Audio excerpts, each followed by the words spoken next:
jelema. Qala al-mu'allifu rahimahullahu ta'ala wa nafa'ana bi'ulumi wa amadana bi'asrarihi amin ya rabbal alamin. Rabbi syrah li sadri wa yassir li amri wahlul 'uqdatam min lisani yafqahu qawli waj'alni waziran min ahli walhamdulillahi rabbil alamin. Pada jamaah pengajian Masjid Jami Al-Hidayah, wabil khusus Ketua DKM Masjid Al-Hidayah yang sama-sama dimuliakan Allah, yang saya muliakan. Mudah-mudahan kita semua Allah berikan taufik hidayah, juga Allah berikan kesehatan kepada kita semua, amin ya rabbal alamin. Alhamdulillah, kita panjatkan puji syukur kita kehadiran Allah Subhanahu wa ta'ala atas nikmatnya yang Allah berikan kepada kita.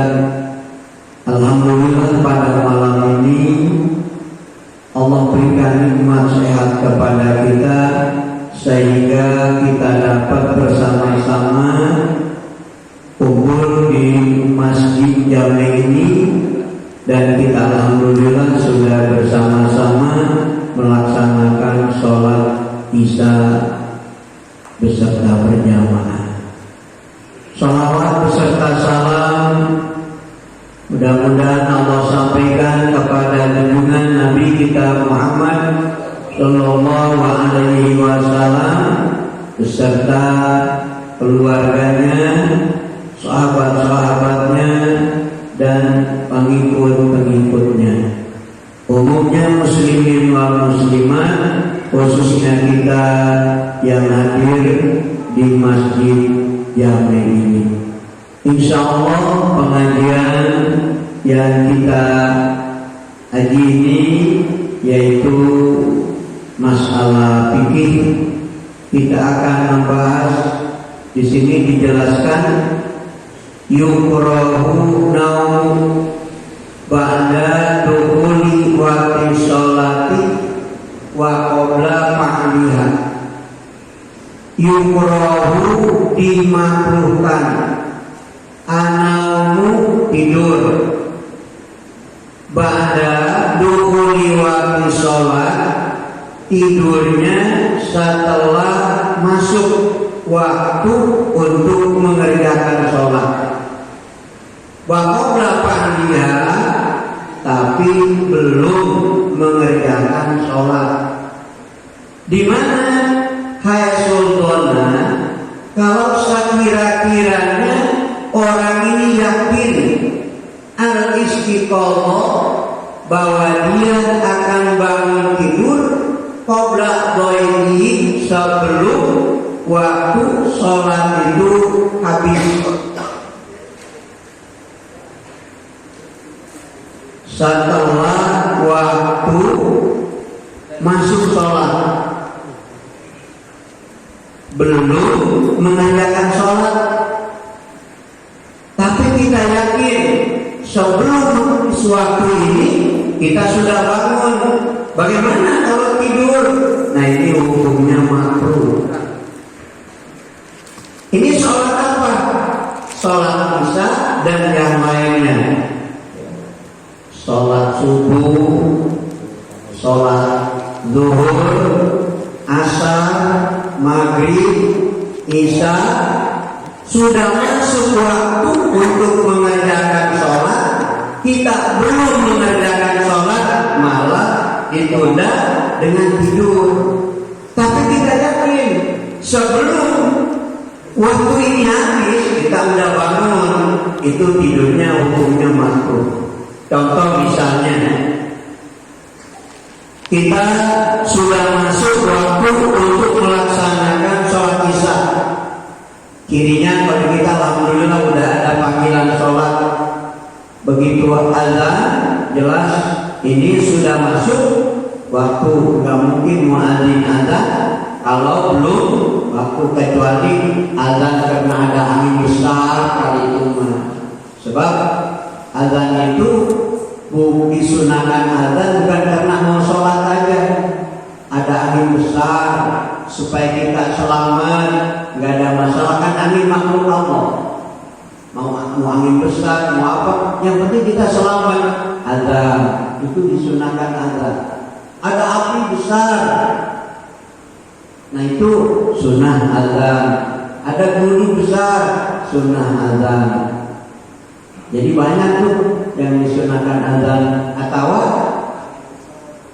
bayi baru dilahirkan, sunnah diazankan. Atau kirim mayit masuk ke kuburan, sunnah itu juga azan. Nah, kalau seandainya ini sudah masuk di waktu isya, kayak tadi sudah ada azan, kita bukan sholat isya, malah kita ke kamar tidur. Tapi yakin jam 3 pasti kita bangun. Nah ini hukum tidurnya apa sih? Apakah halal kita tidur? Apakah haram? Apakah makruh? Nah ini hukumnya makruh. Kalau makruh itu apa? Makruh kan ada dua. Ada makruh tahrim, ada makruh tanjim. Kalau makruh tahrim, makruh haram. Kalau makruh tanjim, ini hanya makruh. Makruh ini kalau kita lakukan, apa sih kita dapatnya? Itu kita dibenci sama Allah. Nggak bedanya tolak tuh, al-tolak, halalun, tapi dibenci sama Allah. Kita laki-laki nih nolak halal kepada istri kita, tapi kita dibenci sama Allah. Itu tidur boleh, karena tidurnya ini belum sholat, pada waktunya sholat, tapi yakin bakal bangun sebelum waktu sholatnya habis. Nah ini hukumnya makruh. Masalah bangunnya diadakan, memang sudah menjadikan adat biasa. Kita ini udah biasa, jam 3 itu pasti bangun, berarti diadakan. Yakin bangunnya ini. Atau dibangunkan oleh orang lain. Memang kita udah pesan, udah amanah ke istri kita, ini saya mau sholat, mau tidur, tapi saya belum sholat isya, tolong nanti jam 2 bangunkan saya. Kata istri kita siap gitu. Nah berarti yakin kita bakal dibangunin itu. Lalu tidur gimana? Makruh. Wajilah, bagaimana kalau tidak mempunyai keyakinan kita bakal bangun sebelum waktu sholat ini habis? Haruma maka haram anau tidurnya. Allah lam yabit bil waqti, kalau sekira-kiranya ini tidur tidak mengalahkan kepada waktu. Maksudnya begini, kalau seandainya sudah masuk waktu sholat, tapi kita bisa melaksanakan sholat, aduh benar sih, malah ini mah tidur, dan kita tidak mempunyai keyakinan sebelum habis waktunya kita bangun, ini tidurnya hukumnya haram. Bagaimana kalau misalnya memang ini ngantuk yang mengalahkan kita? Jadi kalau kita langsung sholat, bisa lagi sholat jatuh karena ngantuk itu. Kalau orang udah pengen tidur, berdirinya kan rujak keloyong. Nah kalau sekira-kiranya udah seperti itu silakan tidur dulu. Nah kalau kita memahami memahami masalah tidur sudah masuk waktu sholat, belum sholat, ini hukumnya kalau tidak yakin bakal bangun haram. Bagaimana tidurnya orang yang sengaja meninggalkan sholat? Sengaja gak sholat. Ada nggak orang Islam yang suka gak sholat? Ada. Bagaimana hukum tidur? Haram. Jadi orang yang kagak sholat itu tidurnya haram. Kalau kita sholat tapi tidur dulu, pasti kita bangun belum habis waktu, itu hanya makruh. Tapi kalau misalnya nggak bakal bangun, kita mah udah tidur, kalau bahasa saya kepluk gitu ya, kalau udah tidur kepluk nggak bisa dibangunin, pasti nanti dia ini mau membangunnya bangsa jemima. Nah itu jelas nggak bakal sholat isya, itu udah haram tidurnya. Nah ini apakah zuhur, misalnya sekarang udah waktu zuhur, sekarang waktu zuhur jam berapa? Jam 12 kurang ya. Saya kemarin cuma beli, kalau saya itu kalau memang jam 12 kurang 5 menit itu di saya cumanya pasti jam 12 saja. Sebab orang kampung suka itu apa namanya kok kalau jam 12 udah azan gitu. Kalau udah waktu ya tidak ada masalah. Saya kemarin cuma di sini nih Juni bulan Jumat Juni. Nah itu jam 12 kurang 10 menit udah waktu kan ya. Nah itu langsung ada. Nah, bagaimana nih kalau sholat zuhur misalnya? Kan udah jam 12 udah waktu zuhur. Sudah masuk waktu untuk mengerjakan sholat zuhur, tapi kita tidur. Nah, yakin nanti jam 2 kita pasti bangun, itu makruh. Bagaimana kalau nggak yakin bakal bangun jam 2, bangun nanti bisa-bisa selesai habis waktu zuhur? Nah ini tidurnya haram. Jadi bukan bangun saja nih. Di sini di dalam ana ini wakil isya'i wa ghairiyah. Ayat isya'i kanan, ayat isya'a kanan, atau ghairiyah isya maupun salian isya. Jadi berarti masuk sholat apapun sudah waktunya masuk mengerjakan sholat, kita bukan mengerjakan sholat malah tidur. Kalau yakin bakal bangun sebelum habisnya waktu hanya makruh. Tapi kalau tidak mempunyai keyakinan bakal bangun sebelum habisnya waktu haram. Tuh.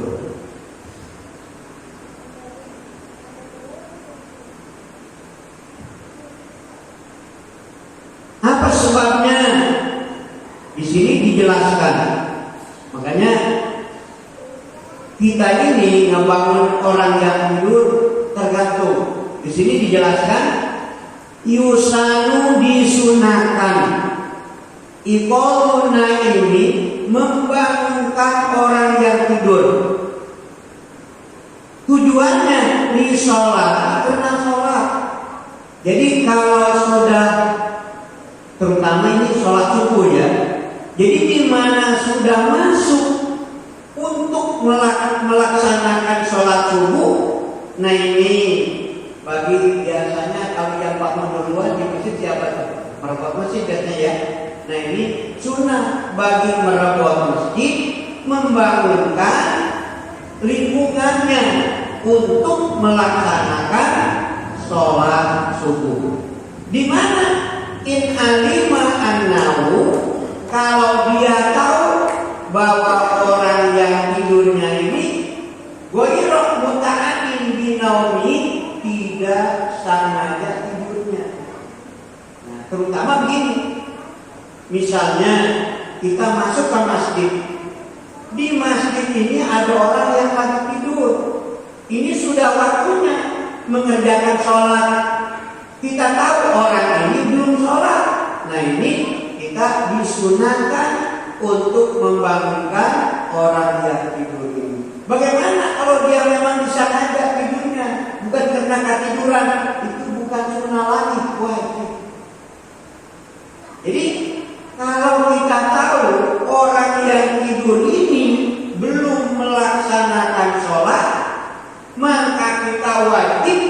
membangunkan orang yang tidur itu.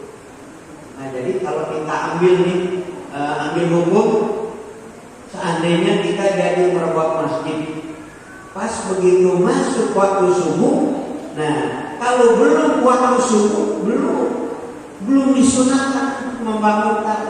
Begitu sudah masuk waktu subuh, nah ini kita diwajibkan untuk membangunkan orang-orang yang tidur untuk melaksanakan sholat subuh. Atau ada orang tidur di depan orang yang sholat, nah ini wajib kita bangunkan. Misalnya gini, kita sholat di sini, di pengimaman ada orang yang lagi tidur, kita mau sholatnya di sini, ini wajib kita bangunkan. Atau misalnya yang sholat kan bangunin, kita ngeliat, begitu melihat astagfirullah itu ada yang sholat, orang di depannya masih tidur lagi. Nah ini jangan lihat, wajib orang yang lagi tidur harus dibangun. Apa sebabnya? Jawabannya, wa in kana sholat subah li'anna al-ardo tasihu ay tarfa'u sawataha ilallahi min naumati alimin ina idin. Bumi itu ngajerit ilallahi, ngajerit memanggil kepada Allah Subhanahu wa ta'ala karena tidurnya orang yang belum melaksanakan sholat. Jadi kalau seandainya misalnya ada orang lagi tidur sampai sekarang udah waktunya sholat, belum bangun juga, nah itu yang terjadi siapa? Bumi. Jadi bumi ini ngejerit memanggil nama Allah Subhanahu wa ta'ala karena ada yang tidur tapi dia tahu udah waktunya sholat. Misalnya nih kita kadang-kadang seperti itu kan ya, pernah kita supaya kita kedua bangun, kita langsung tidur, kan kita tidurnya belum sholat. Apa reaksi bumi ini? Nah bumi ini jadi memanggil nama Allah bahwa orang ini tahu sudah waktu sholat tapi belum ngerjain sholat, malah tidur. Jadi bumi ini bumi ini ngejerit. Ngapain ngejeritnya? Yaitu kepada Allah Subhanahu wa ta'ala ma'alimi anaumati alim, karena tidurnya orang yang tahu bahwa ini sudah waktunya sholat, malah dia tidur. Nah kalau seandainya ngajinya di sini, ngapain itu bumi? Bumi ini kagak seneng sama orang yang meninggalkan sholat. Gitu. Nah berarti kita ambil kesimpulan, orang yang tidak mengerjakan sholat, dia itu tidurnya haram. Kalau haram dosa, ya dosa. Kan kalau orang yang ahli ibadah itu kan ada naum shaim, tidurnya orang yang puasa itu lebih baik daripada orang yang lagi mengerjakan sholat. Itu mah tidurnya yang ibadah. Nah, berarti bagaimana kalau orang-orang yang mengerjakan sholat dia tidurnya termasuk tidur yang ibadah? Nah, dengan adanya kita melaksanakan sholat, apapun yang kita lakukan ini ibadah. Misalnya saya ini tukang ke sawah, tapi saya sholat. Saya berangkat dari rumah bawa pacul ke sawah, itu termasuk ibadah. Saya pedagang, tapi saya sholat ini termasuk ibadah. Kenapa? Karena saya yang sholat. Saya makan, saya minum, saya tidur, semua yang saya lakukan karena saya yang sholat. Ini semuanya itu ibadah. Bagaimana kalau yang kagak sholat? Tidurnya tadi haram, makannya juga haram, minumnya juga haram, semuanya yang dia lakukan haram. Gara-gara apa? Ada sholat. Makanya sholat itu Rasul mengatakan as-sholatu imaduddin. Sholat itu tiangnya agama. Man aqoma sholat faqad aqoma din. Orang yang melaksanakan sholat berarti dia mendirikan agama. Man taraka sholat faqad hamadin. Orang yang meninggalkan sholat berarti dia sedang menurunkan agama. Dan sholat ini Rasul sampai mengatakan yang paling pertama dihisab nanti di akhirat itu adalah sholat. Kalau seandainya sholatnya ini benar, maka semuanya pekerjaannya dianggap benar.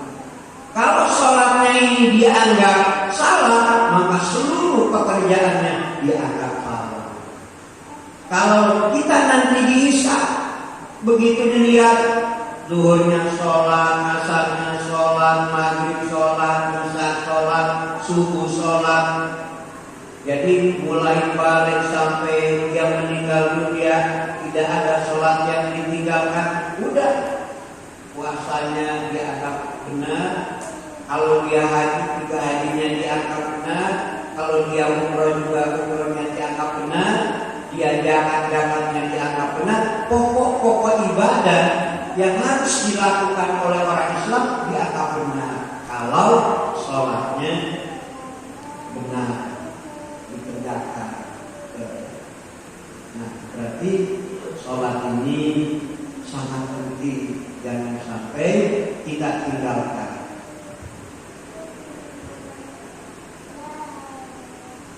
Yukrahu dimakruhkan, tahriman makruhnya makruh haram. Sholatun mengerjakan sholat la sababalah yang tidak mempunyai sabab karena mutlaki seperti sholat sunnah mutlak. Wa min sebagian daripada sholat sunnah mutlak sholat tasbih, sholat tasbih. Aulah sababun mutaakhirun atau sholat yang mempunyai sabab tapi sabab yang diakhirkan seperti sholat sunnah 2 rakaat istikharah, sholat sunnah ihram di mana ba'da ada subuh setelah melaksanakan sholat subuh. Sampai kapan? Hatta tatapi asyamsu, sampai tingginya matahari karubin ukuran 1 tumbak. Wajib setelah sholat asar hatta takbubah, sampai surutnya matahari. Nah, ini kita melaksanakan sholat sunnah. Sholat sunnahnya ini bukan sabab mutaqaddimin. Ada sabab atau tidak ada sabab. Seperti sholat sunnah mutlak atau sholat sunnah yang mutlak diantaranya sholat sunnah tasbih. Kita kerjainnya ini setelah sholat subuh, belum keluar matahari. Nah, ini haram. Satu. Yang keduanya setelah melaksanakan sholat asar sampai surutnya matahari. Jadi kalau matahari belum surut, setelah sholat asar kita mengerjakan sholat sunnah. Sunnahnya yang tidak mempunyai sabab, nah ini hukumnya haram. Atau yang punya sabab, sababnya sabab mutakhir, istikharah. Kenapa kita mau melaksanakan sholat istikharah? Karena ada sesuatu, kan ya? Itu berarti sebabnya nanti belakangan. Misalnya begini, mau istikharah itu pekerjaan yang baik supaya jadi baik. Tujuannya bukan begini. Kan ada kalau kita mau melaksanakan pernikahan, sunahkan isyarat supaya tahu begini, bukan seperti itu. Tujuannya ini perkara yang tidak baik supaya jadi baik, perkara yang baik supaya lebih baik, maka istikharah dahulu. Itu misalnya nih, kalau di kampung saya ada yang kata saya begini, saya mau menikahkan anak saya namanya Anu kepada laki-laki namanya Anu. Ini kira-kiranya bagus enggak nih, kan gitu ya. Nah, ini kata saya bagus bagaimana? Dia jika menjadi nikahnya bagus kagak? Bakal jadi orang kaya kagak? Kan begitu ya orang kita yang nikahnya juga kaya padahal tadi kita cari keridhaan dari Allah. Nah ini langsung kita disunahkan isyarat, bukan supaya ketahuan bahwa ini jelek bagusnya. Tujuannya apa? Kalau seandainya ini kurang baik supaya baik. Jadi mau melakukan apapun, ayo kita isyarat dahulu. Berapa rakaat? Nggak banyak kan, 2 rakaat. Nah, misalnya kita nih mau mulai dagang. Saya besok mendagang nih 6 malam istikharah dulu. Kita mau mulai kerja nih, malamnya istikharah dahulu. Tujuannya apa? Supaya usaha dagang kita ini yang tidak baik supaya jadi baik gitu. Nah kalau dilaksanakannya setelah sholat subuh belum keluar matahari, bagaimana hukumnya? Dilaksanakannya setelah melaksanakan sholat asar belum surut matahari, nah ini juga hukumnya haram. Atau seperti mana lagi sholat sunnah ihram, mungkin bagi orang yang melaksanakan ihram umroh atau ihram haji, nah ini sebelum niat itu disunahkan sholat sunnah ihram. Nah ini kalau melaksanakan sholat sunnah ihramnya setelah sholat subuh sebelum keluar matahari, ini hukumnya haram. Melaksanakan sholat sunnah ihramnya setelah sholat asar sebelum surut matahari, ini juga hukumnya haram. Seperti ini misalnya, kita mau melaksanakan mikot ya, mikot umroh atau haji. Kebetulan misalnya kita ini ngerjainnya umrohnya habis sholat asar. Kita sholat asar, setelah sholat asar kita mau ngerjain ihram umroh, mau ngerjain umroh misalnya, kan disunahkan tuh kita sholat sunnah ihram. Bagaimana ini setelah sholat asar? Gak usah sholat sunnah ihram. Bagaimana udah jadi ya? Nawaitu umrohah wa aramtu, nawaitu umrohah wa nawaitu umrohah nawaitu umrohah wa aramtu dia billahi ta'ala. Udah deh langsung kita niat umroh, tapi kagak usah sholat sunnah.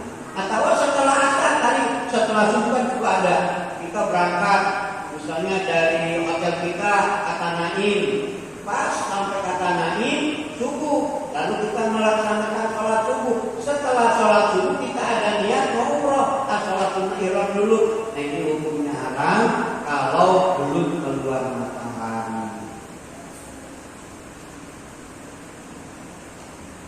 Wajibnya istiwai goir Jumat, juga haram melaksanakan sholat sunnah waktu istiwa selain daripada hari Jumat. Nah kan di kita waktu istiwa itu sebetulnya kalau peristiwa kan adanya di Kalimantan kan ya. Nah ini waktu istiwa itu apa? Pas matahari lagi lempeng itu. Matahari pas lempeng kan kalau waktu zuhur, di mana matahari sudah geser ke arah barat, maka masuklah waktu zuhur. Nah kalau matahari sedang lempeng itu, kalau bukan hari Jumat kita melaksanakan sholat sunnah, ini hukumnya haram. Tapi kalau sunnahnya sunnah yang tidak mempunyai sabab atau sabab mutakhir. akhir. Lama, bagaimana? Maupun malam, bagaimana kalau hari Jumat? Nggak ada masalah kalau hari Jumat tuh. Nah kalau hari Jumat kan kita biasanya pas sampai ke masjid, kebetulan matahari pas lagi lempeng-lempengnya, berarti waktu istiwa, lalu kita melaksanakan sholat sunnah, itu mah tidak haram kalau hari Jumat. Ini di luar hari Jumat. Tidak haram kalau sholat sunnahnya yang mempunyai sabab mutaqaddimin. Jadi melakukan sholat ini karena ada sabab. Disunahkan kita melaksanakan sholat sunnah wudhu kalau wudhu. Nah bagaimana kalau kita melaksanakan sholat sunnah wudhunya setelah sholat subuh? Haram agak? Agak. Kita melaksanakan sholat sunnah wudhu setelah sholat asar sebelum surutnya matahari, haram kagak? Kagak.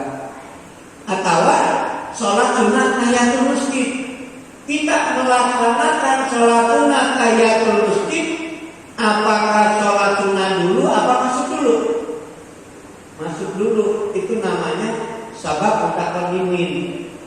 Tidak disunahkan melaksanakan sholat sunnah tahiyatul masjid kalau belum masuk masjid. Nah ini kebetulan kitanya masuk ke masjidnya ini setelah sholat subuh, sebelum keluar matahari. Bagaimana kalau kita mengerjakan sholat sunnah tahiyatul masjid? Haram kagak? Kagak.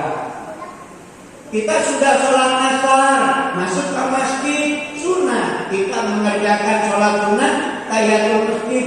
Tapi setelah sholat asar belum surut matahari, haram kagak? Kagak. Karena ini ada sabab mutaqaddimin, gitu ya. Jadi ada sabab mutakhirin, ada sabab mutaqaddimin, ada sholat sunnah yang tidak mempunyai sabab. Bagaimana kalau sholat qadha?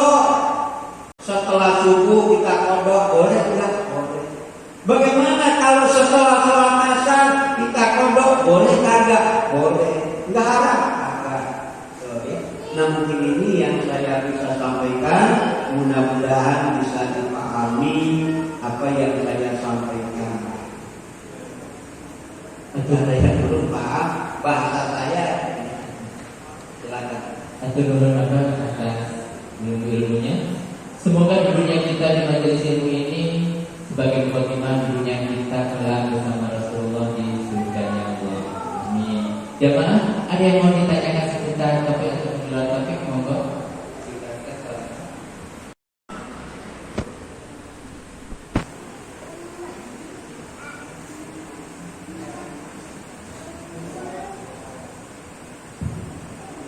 Assalamualaikum warahmatullahi wabarakatuh. Mengenai bicara yang tadi, apabila seorang yang sudah tahu dengan sengaja tidur meskipun sudah waktu datang sholat maka dihukumi haram. Kalau seandainya, pertanyaan pertama, kalau seandainya orang tersebut itu boleh dibilang belum belajar, baru tahu apakah hukum itu berlaku atau bagaimana. Terus yang kedua,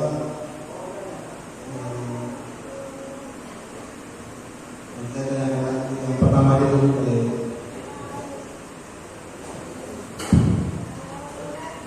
bagi yang belum tahu hukum ini dua masalah. Kalau seandainya memang dia belum tahu hukum, kenapa belum tahu hukum? Karena belum belajar. Kenapa belum belajar? Karena nggak ada yang ngajarnya. Nah ini dimaaf. Sebab setelah naiknya Nabi Isa alaihissalam ke langit, sebelum diutusnya Nabi kita Muhammad Sallallahu Alaihi Wasallam, orang itu dianggap dia akan dimaafkan kesalahannya asalkan dengan musyrik. Seperti tadi Kita kagak tahu hukumnya. Kenapa kagak tahu? Karena saya kagak belajar. Kenapa nggak belajar? Karena nggak ada yang ngajarnya. Itu di mana?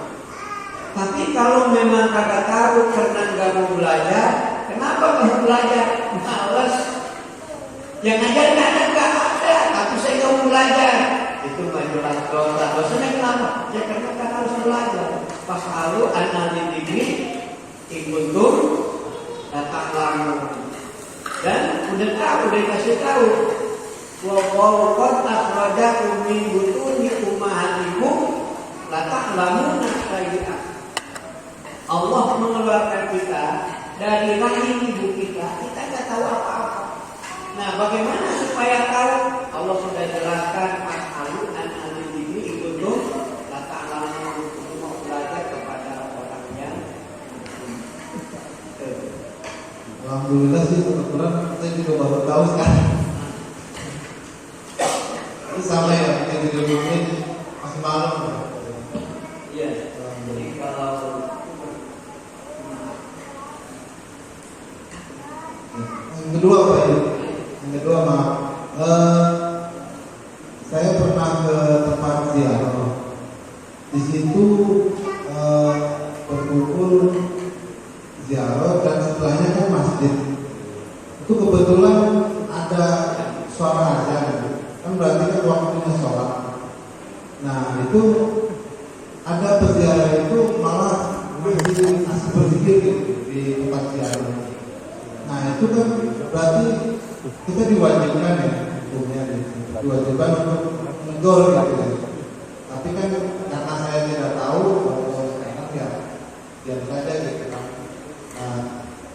Cuma heran saja kenapa waktu sholat bukannya langsung ini malah masih berziarah gitu. Nah saya bingungnya di situ juga orang itu apakah tidak tahu semua atau bagaimana? Nah yang saya tanyakan kalau yang seperti itu dihukumi apa ya? Terima kasih. Di mana ada suara azan, apapun kita harus berhenti dulu. Kita akan dibaca Al-Quran. Bismillahirrahmanirrahim. Wa tini wa zaituni wa turi sinin. Allahu Akbar, Allahu Akbar. Baca Qurannya nanti dulu. Ngapain? Jawab dulu yang ada. Kita lagi tahlil. Misalnya kebetulan ada sholat maghrib tahlil belum selesai. Ini lagi baca doa. Allahumma sholli wa sallim ala sayyidina Muhammad fil awwalin. Allahu Akbar, Allahu Akbar. Doanya begini. Ngapain? Jawab itu yang ada. Jadi lagi melakukan apapun, kita lagi makan. Allahu Akbar, Allahu Akbar. Haknya berhenti dulu. Jawab itu yang ada. Kita lagi apapun, kalau lagi ada yang ada, kita jawabin dulu. Nah, setelah selesai ada, itu doa terusin, baca Quran terusin. Mau dilangsungkan dengan sholat silakan. Ini kalau ini sedikit lagi ayatnya silakan. Ini lagi baca doa sedikit lagi silakan. Jadi waktu pas ada berhenti dulu. Setelah selesai azan, tadi yang ziarah, ya terusin dari ziarahnya. Setelah selesai ziarah, maksudnya nanti baru hari yang sholat. Apa kalau yang jalannya kita nggak tahu, apakah dia ini udah sholat barangkali di jamaah? Itu ya. Cuman orang yang ziarah ini, kalau lagi azan, dia berhenti dulu jalannya, bikinnya berhenti dulu, jawabnya itu yang ada. Jadi penting ngejawabin azan.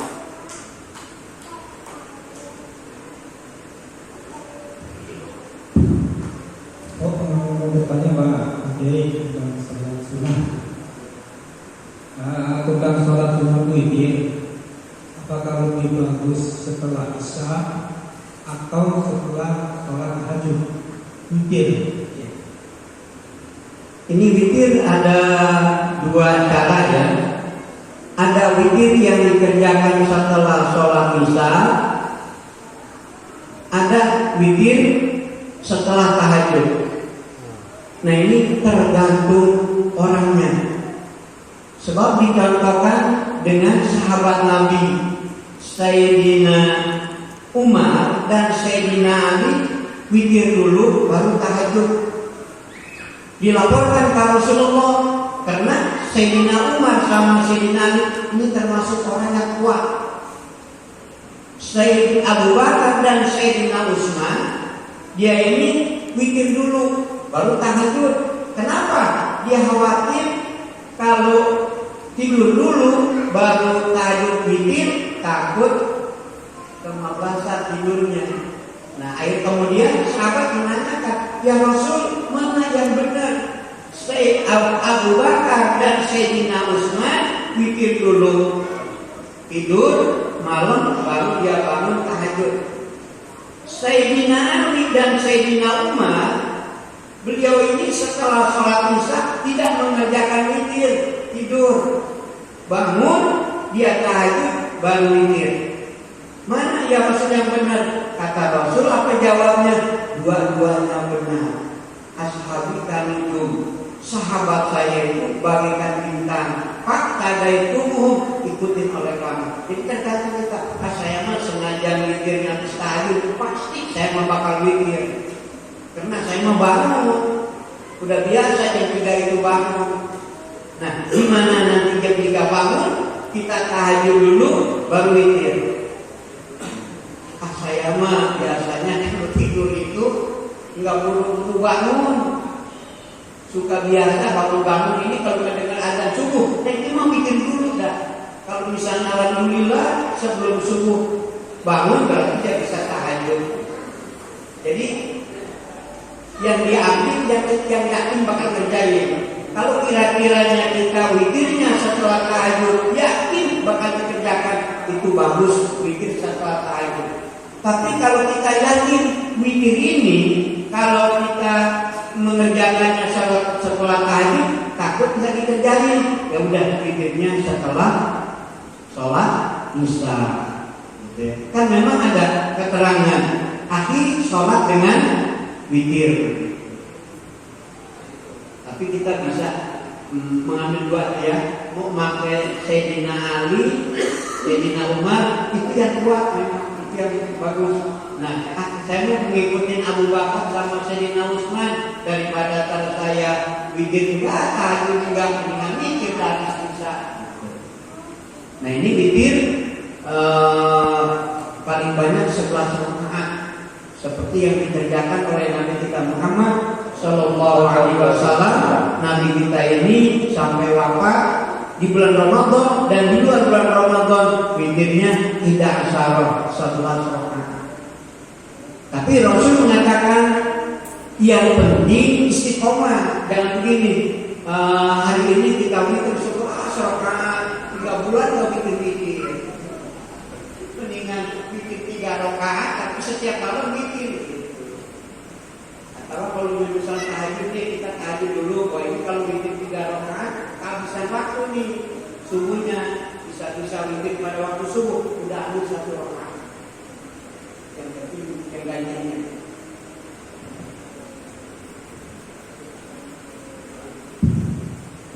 Assalamualaikum warahmatullahi wabarakatuh, Pak Kiai. Semoga Pak Kiai dalam keadaan sehat dan penuh bertahan.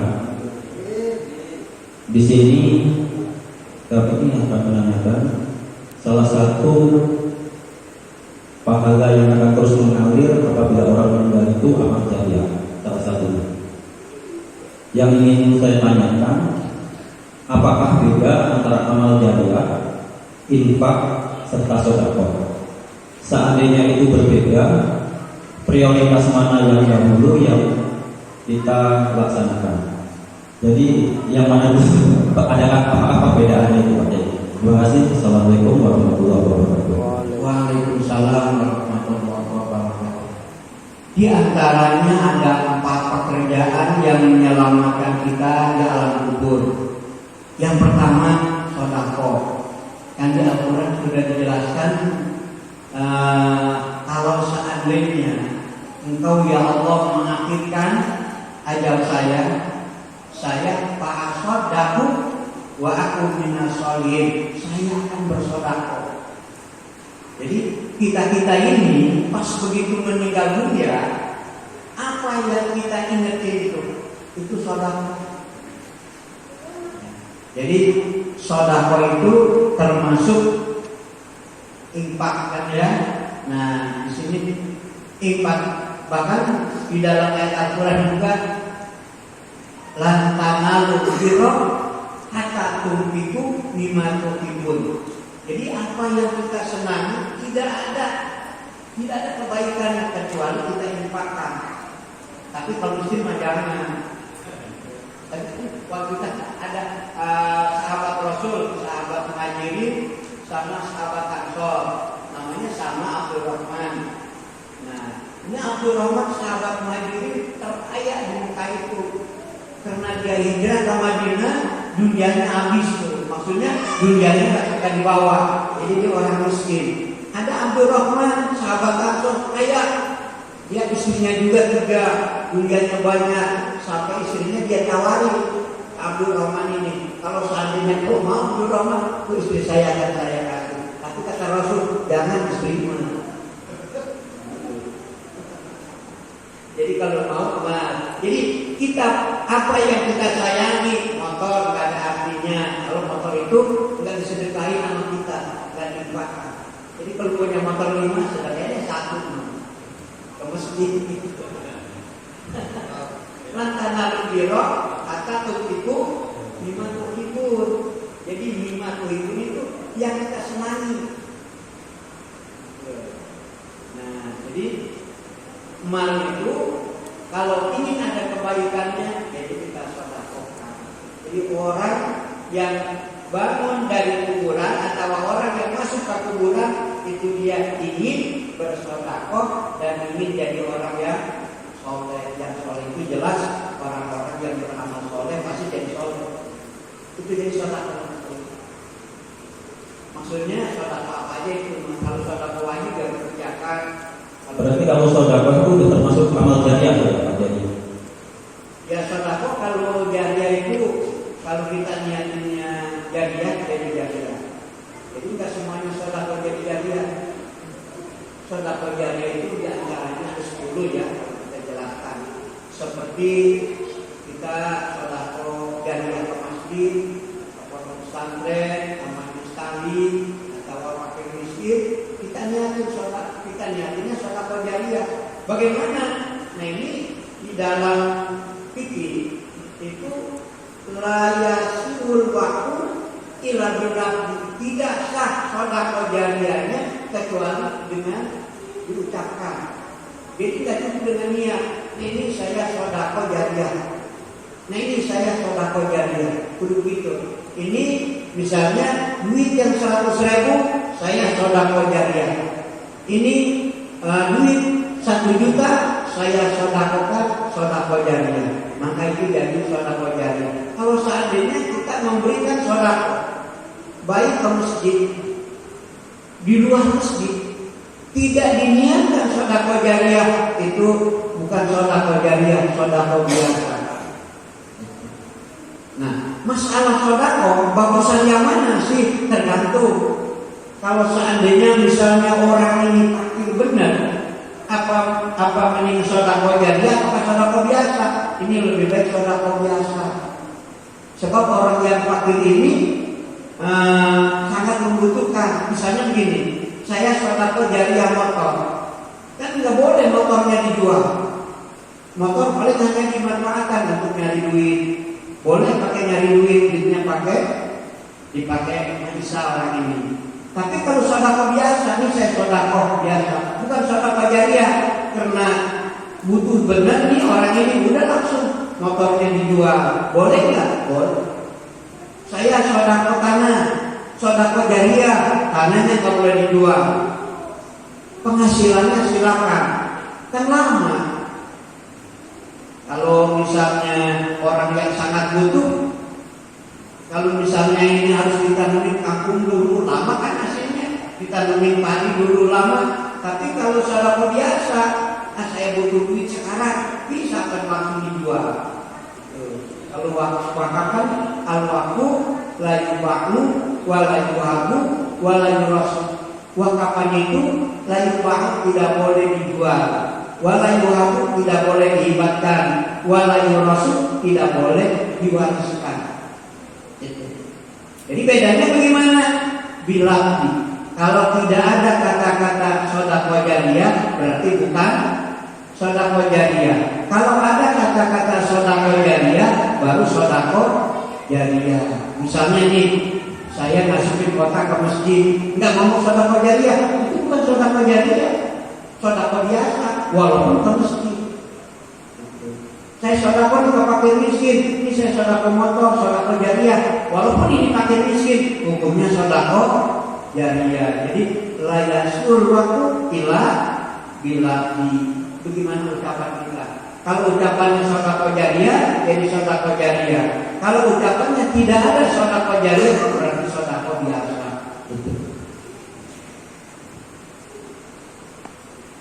Baik, terima kasih. Oke. Mudah-mudahan apa yang saya sampaikan bermanfaat. Amin ya rabbal alamin. Bismillahirrahmanirrahim. Amin amin. Alhamdulillahirabbil alamin. Hamdan yuwafi ni'amahu wa yukafi'u mazidah. Ya rabbana lakal hamdu kama yanbaghi li jalali wajhikal karim wa 'azimi sultani. Allahumma shalli wa sallim ala sayyidina Muhammad wa ala ali sayyidina Muhammad. Allahumma inna nas'aluka ilman nafi'an wa rizqan wasi'an wa shifaan min kulli da'i wa saqamin bi rahmatika ya arhamar rahimin. Allahumma rabbana atina fid dunya hasanah wa fil akhirati hasanah wa qina adzabannar. Sallallahu ala sayyidina Muhammadin wa ala alihi wa sahbihi wa sallam. Walhamdulillahi rabbil alamin. Wassalamualaikum warahmatullahi wabarakatuh.